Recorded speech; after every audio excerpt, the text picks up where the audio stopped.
How Sikolohiyang Pilipino led to a shift in teaching methods and made psychology more accessible and relevant to Filipinos.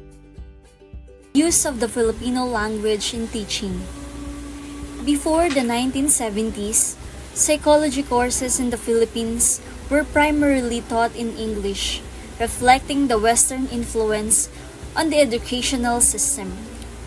In the early 1970s, the University of the Philippines started offering psychology classes in Filipino, a significant change led by professors like Virgilio Enriquez and Alfredo Lagmay. This allowed students to engage with psychological concepts in their native language, making the material more relatable and understandable. Translation of psychological materials. Enriquez and his colleagues translated Western psychological materials into Filipino and adapted them to reflect Filipino cultural context.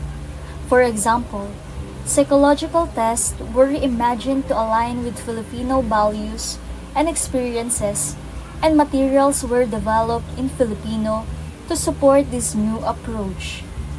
These adaptations enabled teachers to present psychology in a way that resonated with Filipino students' everyday lives and cultural identities. Creation of indigenous psychological concepts and text. To provide students with materials directly relevant to Filipino culture, Enriquez and others compiled a body of literature on Sikolohiyang Pilipino. In 1978, UP launched a course on Sikolohiyang Pilipino, initially using materials that were scattered across various sources.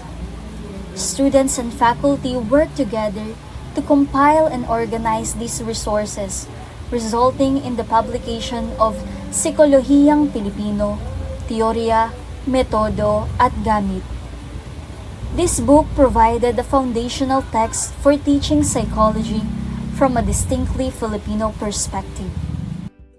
Created using Powtoon.